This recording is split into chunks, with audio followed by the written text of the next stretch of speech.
More than one-third of Americans get sunburn each year. It is estimated that 100,000 new cases of melanoma will be diagnosed in the U.S. for 2024, with 60,000 people each year visiting the emergency room for heat stroke-related illness, with 13% needing hospitalization. Many people are often unaware of the risk that comes with standing in the sun for even as little as 30 minutes, and today we will go further in depth about the particular dangers of sun exposure. Sunburn is an inflammatory reaction caused by overexposure to ultraviolet radiation. There are 3 types of ultraviolet radiation: UVA, which does deeper level burns, UVB, which causes surface level burns, and UVC, which is absorbed by the earth. UV damages the skin's fibers, known as elastin, causing tearing, bruising, and sagging. Radiation under the skin's surface is what causes the heat sensation and red color. Sun poisoning is a severe sunburn categorized as a skin allergic reaction to UV exposure, rather than an inflammatory reaction. It's caused by more extreme sun exposure or greater lengths of time. It goes on a deeper level than just the surface of the skin and can impact some organs. Sunburn and sun poisoning symptoms go hand in hand, with sun poisoning symptoms just being more severe. Some of the symptoms include redness, heat to the touch, soreness or stinging skin, itchy, peeling, or blistering skin, and dehydration, which will be discussed later on. More intense symptoms commonly associated with sun poisoning include fever, chills, and cold sweats, nausea and vomiting, achiness, dizziness, fatigue, and confusion.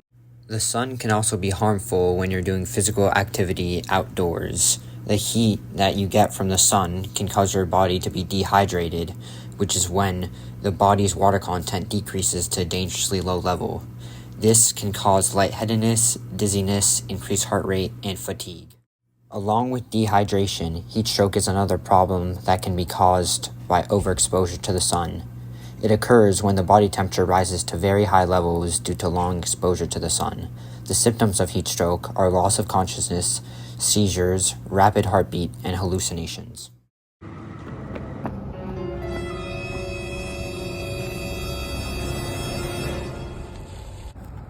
no, are you okay? No, I think I passed out. Heat stroke is caused by dehydration, so make sure you're staying hydrated on hot days. Do you need some shade? Also, make sure you avoid the sun as much as possible when it's hot out. The main way to prevent heat stroke and dehydration is to make sure to stay hydrated. Both of these problems are caused when the body is very dehydrated, so making sure to drink before and during time outside in the sun is crucial. It's also very important to take breaks in the shade if you feel lightheaded.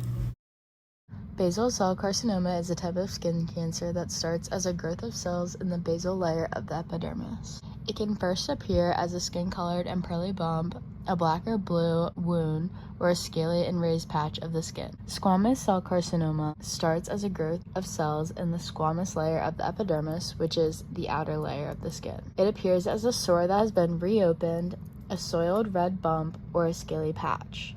Melanoma is another type of skin cancer that occurs when melanocytes, which are a type of cell, divide and grow uncontrollably.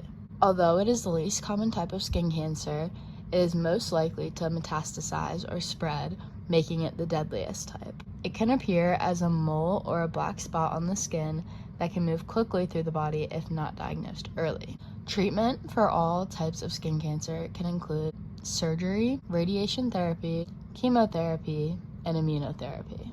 I've spent so much time outside tanning lately. It's been so much fun. Oh my god, your mole looks different than it did last week. It's looking really asymmetrical and big. You should probably get it checked out because it might be melanoma or another type of skin cancer. Those are caused by really high UV rays. Sunscreen protects you from UV rays. Long sleeves can also help prevent UV rays to protect from skin cancer. It also helps prevent sunburn.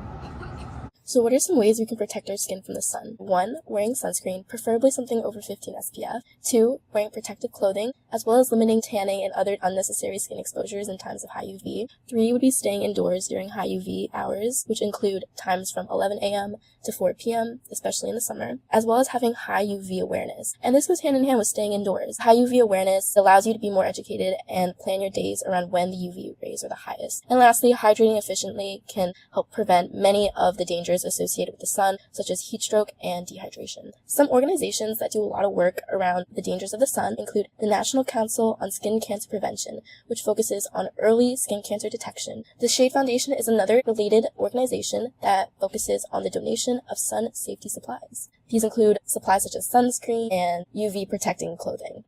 Hope you learned something new. Have fun and beat the sun.